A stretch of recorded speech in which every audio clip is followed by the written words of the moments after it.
Having the right mindset is important when it comes to achieving a goal you desire. There's this little thing called fear, and it often keeps us from starting and will interrupt us from finishing. When we do not achieve an intended goal, we often feel like we have failed. It is difficult to be vulnerable and expose our failures. But what if we look at our failures not as negatives, but as positive learning opportunities to grow? My name is Ronika Jacobs, and you found my podcast, Strive for More, Your Best Life Now. While there are hundreds of thousands of podcasts out there, you've taken the time out to listen to this one. So for that, I would like to say thank you. So without any further delay, let's get to it. Let's strive for more.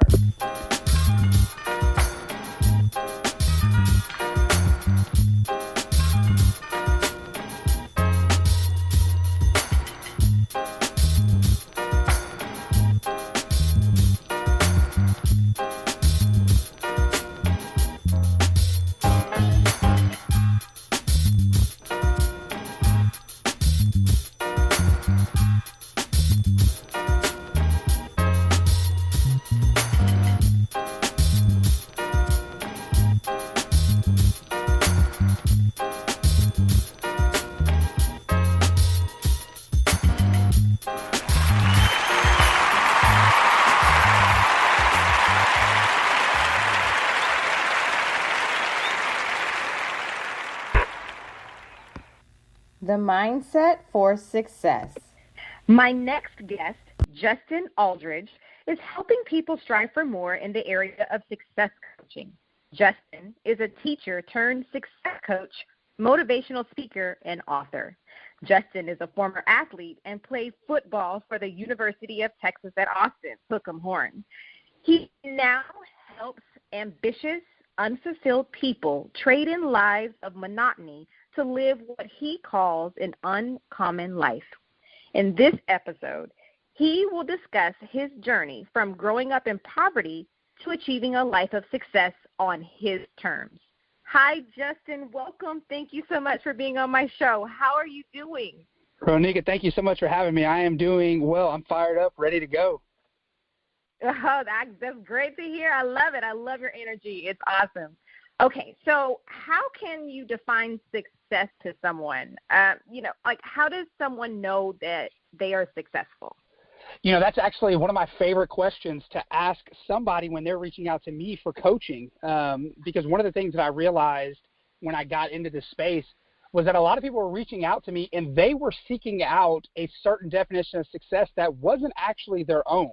They knew that they had this burning desire to be, do, or have more in life. They wanted more quote-unquote success, but whenever I would press them on this question of how do you define success, and these are actually like almost scripted exactly as I asked them, and I would be like, well, how do you know when you're successful? Most people can't answer those questions, or you find that whenever they do answer it, it's almost like some canned response, and a lot of times it's based around a number. And so one of the things that I love doing is making people actually come up with the answer to that question for themselves, because the answer shouldn't be the same. A lot of people think that success is predicated on some number. It's like once you get to a certain income, then you by definition are successful. But for other people, time is the signifier of success. For other people, it's the freedom to be able to do what they want. And so I can't really give you an answer necessarily, because I know that my answer is not going to be the same as yours, and it shouldn't be.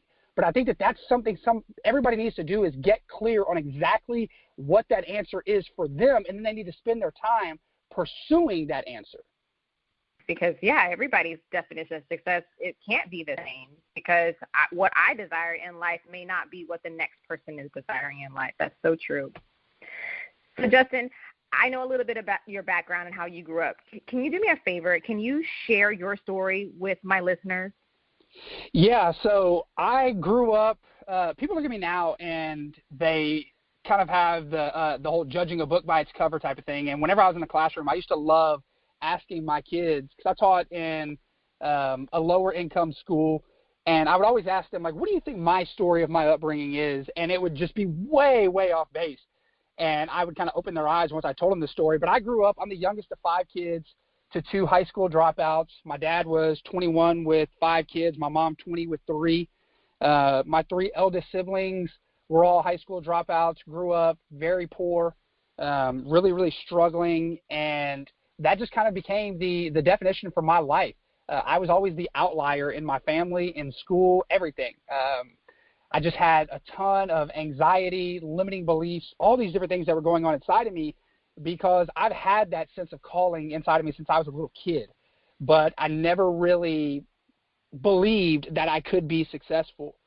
Grew up, great athlete, strong student, graduated at the top of my class, ended up going to the University of Texas. And I tell people pretty much the majority of my life has been defined by the phrase overachieving but underbelieving.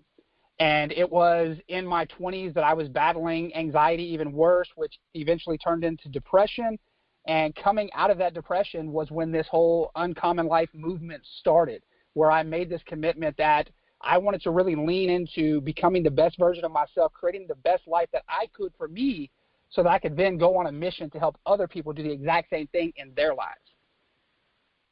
Wow, man, that is awesome to hear, and helping people, and just that you found a way to do that for others, because you're right, a lot of people do judge a book by their cover. Just looking at the outside, they assume lots of things about people.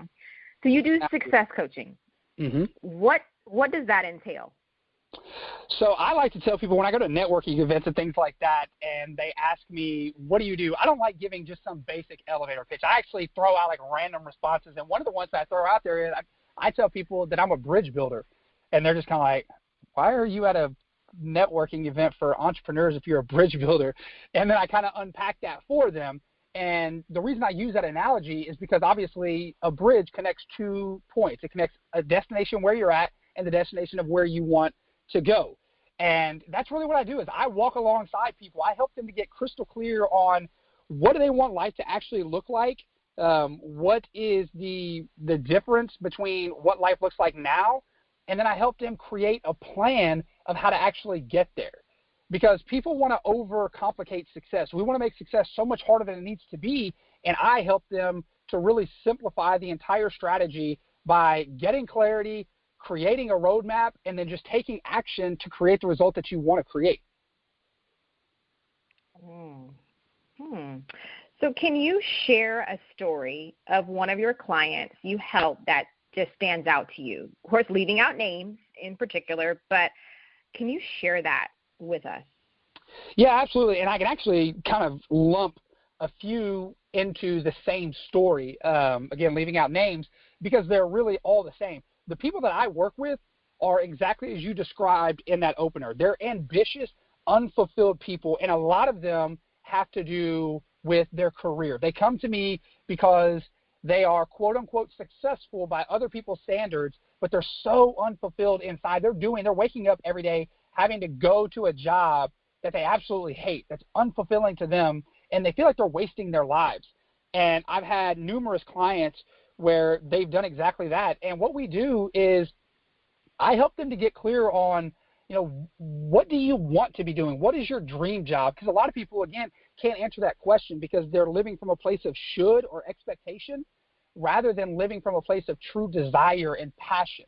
And so helping them to kind of peel back the layers a little bit to get clear on, okay, what would you like to be doing if you woke up every day and you were passionate, you were on fire about the work that you get to do?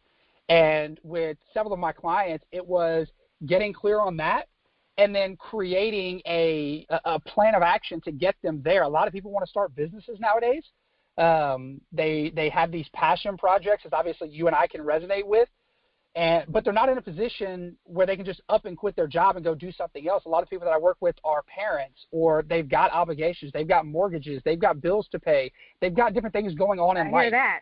Exactly. And so helping them to create what I call a runway. So really starting to move into creating space for this goal or this dream that they have, while also building up this nest egg or this side safety net over here in order to be able to transition. And so creating a long-term plan of transitioning into this new life. And as we're going through that process, we're digging into and uprooting those limiting beliefs, and we're transforming them as a person. So that way, as they're going through this journey, they're just stepping into this whole new identity, the true identity that's inside of them that they've kept buried the entire time because they're, like I said, living from a place of obligation or expectation from other people. Wow. Expectations of others. I can definitely attest to that. So then let me ask you this, because that's a perfect segue into my next question. And I have dealt with this, like you said, expectation. We're trying to live up sometimes to the expectations of others. So in your process of helping others, have you ever learned anything about yourself? Has anything about yourself been revealed to you through this process of helping someone else? The great thing about coaching, Ronika, is the fact that most people coach on experiences that they've had. And I'm no different. The people that I coach are me just a few years ago. And so the work that I'm doing with them is ongoing work that I continue to do on myself every day. So like coaching a client on fear, for example, I'm working with a client right now, and she's very, very successful outwardly, but there's a lot of things that she wants to accomplish in her life and her career that she's not doing because she just has this overwhelming fear of being judged by other people, something that so many people can resonate with, something I could resonate with very, very deeply growing up. And that's fear that I had to work through. And it's a fear that as I continue to up level, as I continue to grow, as I continue to get in rooms with more and more successful people, it's a continuation of things that I have to work through. So my work is an ongoing work of what I'm constantly doing on myself. So yeah, there have been things that are eye-opening that I'm like, hey, that's something I need to dig in a little bit more on as an idea pops into my mind while I'm organically having a conversation with a client. But really, most of the work that I'm doing is foundational to my personal and career growth. And so it's just an extension of the work that I'm already doing ahead of time. Yes, and I know for myself, there's always work that has to be done and I continuously am working on myself, right? Striving for more consistently. Exactly. And the greatest teachers are just practitioners. They're just going out there and they're teaching what they know, what they do, what they experience. Okay, so Justin, you talk about the uncommon life. So what does that mean? So that actually started as a personal mantra for myself. And what it means is creating a life according to your definition of success.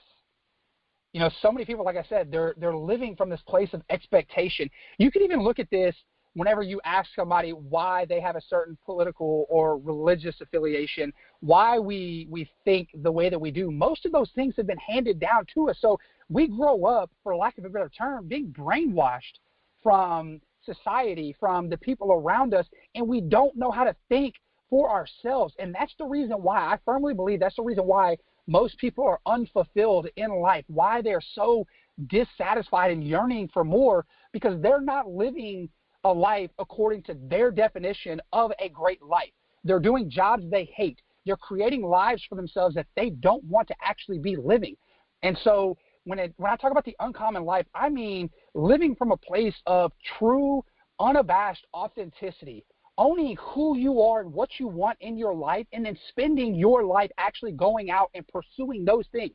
Because when you do that, that's how you show up as the best version of yourself. That's how you create greater impact in the world, and that's how you ultimately end up creating more fulfillment for yourself and not waking up every day hating life or wishing it was different. So, Justin, then why do you think that people are reluctant to live an uncommon life? I mean, who wouldn't want to do something that they love for the rest of their lives? Or why wouldn't you pursue that passion? Like, what keeps people from doing that? What, in your opinion? The false perception of safety and security, and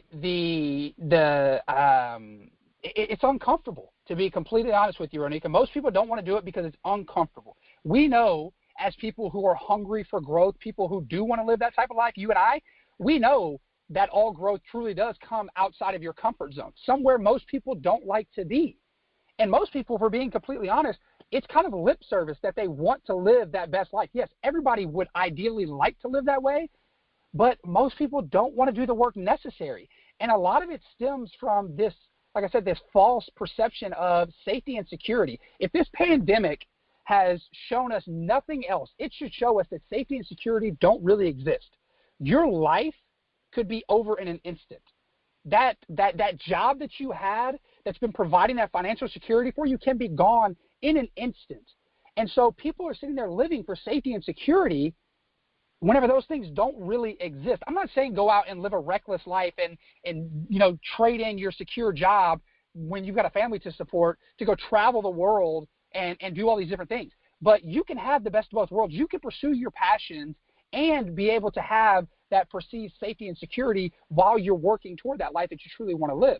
But if you're thinking that safety and security is something that's a foundation to build upon, you're setting yourself up for that failure that most other people are as well. Wow. What are 3 things that people could do, most immediately for themselves if they're desiring to move towards that direction instead of living for safety and security and try to step out of their comfort zone? Do you have maybe 3 things that you can think of that someone can do immediately or put in place? Yeah, the most important thing that people need to do is they need to get clarity. And there's 2 questions that I make all my clients answer. The first question is, who am I? And when you answer that question, you need to answer that question from a value perspective. Like, you need to ask yourself, like, what do I truly value in life? Is it time? Is it financial freedom? Is it health? Whatever it is for you, is it family? You need to get crystal clear on what you truly value. Stop. Don't think about this from a place of what should I value. Like, really start being authentic and honest with yourself. So answer that question, who am I? And then the second one is, what do I want? Again, coming from a place of not expectation, but complete truth and honesty. Like one thing that a lot of people want is financial abundance. They want wealth, but they're so afraid to say that, especially people of faith. I know that obviously you and I have had this conversation, so I know that we're both people of faith. People of faith have this big hiccup or hold themselves back as if desiring material wealth or financial wealth is somehow fundamentally bad. And I'm like, no, it's all about what you're wanting to do with that wealth. So if you desire material wealth, then pursue that. But just understand that your heart has to be in the right place. You can have both. Yes. And yes, so answering absolutely. Those 2 questions really are the biggest thing. And then from there, sit down and create a roadmap. Start thinking, what is one thing that I can do today that's going to move me closer to where I want to go? Start getting crystal clear on that, because I'm a firm believer that you need to be taking conscious and consistent action in the direction of your goals. It's never, ever going to be as fast as you want it to be, but as long as you're taking constant, consistent action, you're doing more work than 99% of other people. And then the last thing is, get over the fear of judgment. That fear of judgment holds so many people back. And I promise you, at the end of the day, the people that you are worrying about judging you, 1, they aren't the people that you want to be associating yourself with anyway. And 2, they're probably not judging you anyway because they got their own crap to be dealing with. So get over yourself. Stop thinking that you're so important and throw that fear of judgment off to the side, because it's literally costing you your dreams. Wow, those are 3 tips that make so much sense. So if I were a person or any of the listeners out there, so you would think like, okay, Justin just shared those tips. All right, I'm going to get started. So then they think, well, I don't need a success coach. But is that true, or do you think that you still need a success coach? What can that do, having a success coach? Everybody, I firmly believe, and this is not me saying this from the inside, the quote-unquote inside. I had a coach long before I was a coach. The reason why, okay, think about it like this. I always like to, I'm an athlete. I've been an athlete my entire life, and I always ask people this question. Okay, so why do the Tom Bradys, the LeBron Jameses, going back a little bit, the Michael Jordans of the world, why did they have coaches? I mean, they were the best of the best at their craft, right? So why on earth would they need a coach? The reason people need a coach is because we view the world not as it is, but as we are, meaning that we've got huge blind spots. We've got things that are going on inside of us that we can't see. We've got things that we're accepting as truth that aren't truth. And so having a coach gives you that unbiased, objective perspective on what it is that you're trying to accomplish in your life. And like for me, for example, I study the habits of success. I study what it is that people do, where the shortcomings of people are, what holds people back from creating the life that they want to create. It's not something that I dabble in, something that I listen to a podcast about here and there. This is something that I do. Just like a sports coach sits down and they break down and they analyze film so that they know every subtlety, every nuance of what the opponent is trying to do. Your mind, when it comes to creating a successful life, is your opponent. So if you can't figure out how to overcome that opponent, how to make that opponent work for you, you're never going to get to where you want to go. So I believe that everybody, this is not like me trying to say, hey, come work with me. Whether it's me or some other coach, you need to be working with a coach if you truly have those aspirations to create a huge, abundant, successful life for yourself. Wow, Justin, what a word. That is amazing information that you shared. Wow. I see why you're a success coach, because the accountability alone that you would hold someone up to, that would be enough to make sure that they get to their preferred reality for sure. Well, I appreciate that. I'm good at accountability. I'm not going to lie. Well, hey, I would think that that's something that, you know, anyone who was wanting to get there and they just haven't quite gotten there yet, that's something that they would need. Well, Justin, I have one last question for you. Now, I always ask my guests one last question that has nothing to do with the topic, and maybe it's because I'm nosy, I'm not really sure. But if you could tell your younger self something, what would you tell him? What would you tell a young Justin? This is going to sound really corny and almost like it's a scripted answer, but I would tell him, be uncommon. I would tell him, dude, you feel different for a reason, because you're connected with the divine nature of who you are, something most people unfortunately don't have. Like, you're tapped into the source of how you're actually supposed to be living. Stop running from it like you have been your entire life and lean into it, because that's the key that unlocks the door to the life that you desire.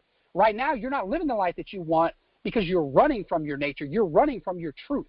The moment that you lean into that, the moment that you accept it, the moment that you make that the foundation upon which you live your life, you create your life, that you filter every decision that you're making your life, filter that through, dude, that's when life opens up to you. So I would tell my younger self that. That's why I tell everybody that, those two words, be uncommon, tap into who you are, what you want, and just forget about what everybody else cares about it, because when you lean into that, that is your purpose. That is why you are here, and that's how you're going to create the best life for yourself. Man, Justin, I can talk to you all day. This is so dope. All right. So thank you so much for your time. I hate it. Our time is up. Man, I really appreciate you. Can you do me a favor? Can you please take the time to let everyone know how they could either get in touch with you for success coaching or book you as a motivational speaker, because you are dynamic, or any of your, anything that is associated with you, your Instagram? Please let everybody know. Absolutely. You can find me, really the platforms I'm most active on are Facebook and Instagram. If you go on Instagram, it's just Justin S. Aldridge. If you go on Facebook, just type in Justin Aldridge. I'm the attractive dude toward the top. I'm just kidding. You'll find me on there as well. And then on my website, I put a lot of content out on my website. It's just www.justinaldridge.me. That's where you can find out about coaching. You can find out about speaking, all that good stuff. You can read the blog. Any of those good things are good places to find me. Well, Justin, again, thank you so much. And anyone can get any of those things associated with Justin by visiting all those links that he mentioned. All right, Justin, take care. All right, Ronika, thank you so much for having me. Having someone in your life who is your biggest cheerleader makes all the difference in the world. Find that person in your life who does this for you. The person who celebrates your success and cheers you up when you are down. If you don't have that person, a life coach can certainly do this for you. Life coaches have a way of motivating you towards your desired outcome. They can keep you accountable and on track to get to your goals. Lastly, I encourage you to keep track of your proudest moments. When you fall down or you feel down, take them out, read them, and they will actually recenter you. If you enjoy listening to this podcast, please leave a review if your podcast player allows. Visit my website at striveformorepodcast.com to view the show notes and any links my guests have shared. Continue to strive for more and live your best life now. See you in the next episode.